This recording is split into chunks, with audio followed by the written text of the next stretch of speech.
narito kayo, binubuklod ko kayo ng aking pag-ibig. Tinitipon ko kayo sa aking templo na itinakda at itatakda pa sa mga darating na panahon at pagkakataon.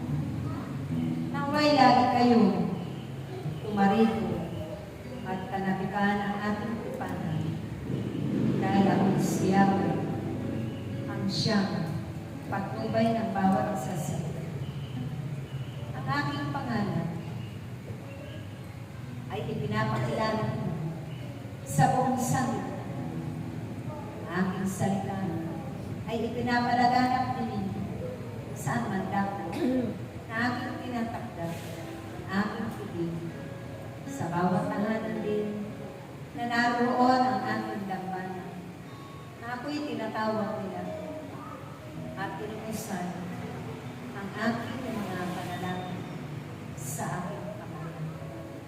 Yan ang isang himala at pagpapala na nakamtan at tinanggap ninyo sa inyong mga buhay. Na kailanman hindi ito maibibigay ng ninuman sa sanglibutan. Gaano man kayo kaya sa mga pananalapi, gaano man kayo kakumpleto sa inyong mga pangangailangan. Ako pa rin si Yahweh, ang higit na kailangan sa araw-araw ng mundo. Ako pa rin si Yahweh, ang inyong dapat tatawagin at nararapat isa puso, isa isip. At sa araw-araw ninyo, mga buhay sa paglalakbay sa sanglibutan ko, akong si Yahweh pa rin na laging mangunguna at upang ingatan ang bawat isa at kukupkupin ko ang pamamahalaan sa kawang na aking itinakda. Sa kawang aking pinagpala at sa kawang aking inihimalaan ng mga kapangyarihan, biyaya at grasya magpakailan. Naway manatili kayo sa piling ko. Manatili kayo umiibig sa isa't isa. Manatili kayong nag-uunawaan sa isa't isa. Nagtutulungan, nagpapatawaran, at nagagalang. Kung papaano ninyo iginagalang ko, nawa ganun din igalang ninyo ang isa't isa, ganun din ang inyong tagapagpasto sa kapwa. Kung paano ninyo ako sinusunod, nang may kababaan ng kalooban, may kagalakan.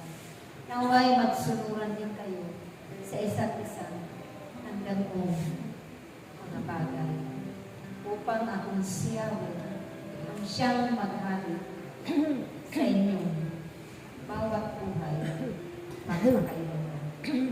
Akong si Yahweh lamang ang siyang papatutuhanan ninyo na naranasan ninyo sa piling ko ang mga biyaya at himala na aking kaloob, aking itinakda, at aking ibinibigay. Dahil kailanman, gaano man kayo kaabang sa paningin ng inyong mga kapwa, tunay na kayo ay mayaman sa aking piling. Hanggarin ninyo ang inyong mga buhay na makarating doon sa aking kamay. Dumaan man kayo sa makikot na pintuan. Dumaan man kayo sa mga paghihirap at pagtitiis, pagtitiyaga.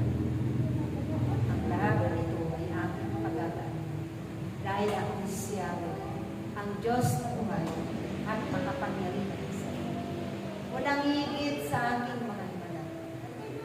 Walang higit sa aking kapangyarihan sa mundo. Kayong lahat ay magkaisa lang.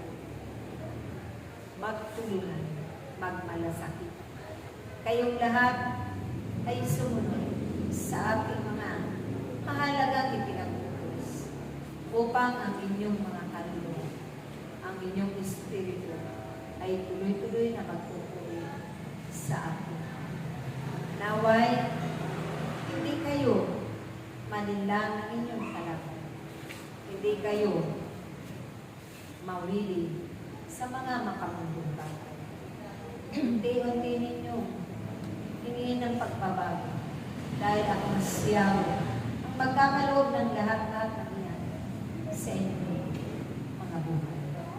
Hindi ko kayo iiwan, hindi ko kayo mababaya, hindi ko kayo bibigyan sa lahat ng inyong mga pangarap, sa inyong mga layunin, para sa kapwa ninyo at para sa sanlibutan, para sa kaligtasan ng bawat angkan ninyo, para sa kaligtasan ng bawat kapwa ninyo, higit ng inyong bansa, ng inyong bayan, para sa kaligtasan ng inyong mga karating lugar. Dahil yan ang aking narinig na inyong hiniling sa inyong panahon. Na akong siyawin ang inyong mga aasahan, ang inyong pag-asa sa lahat. Maraming salamat aking minamahal. Umibig kayo ng tapat at paglilingkuran ninyo ang inyong mga kapwa na may katapatan, buong pagpapakumbaba sa akin. Maraming salamat. Akong siyawe ang papawi ng lahat ng inyong mga sulat, ng inyong mga pagsuli, dahil daraan lamang yan, panandalian sa inyong mga. Kayo ay hindi kalimanin sa mundo. Daraan lang kayo, minsan sa mundo. Na akong siyawe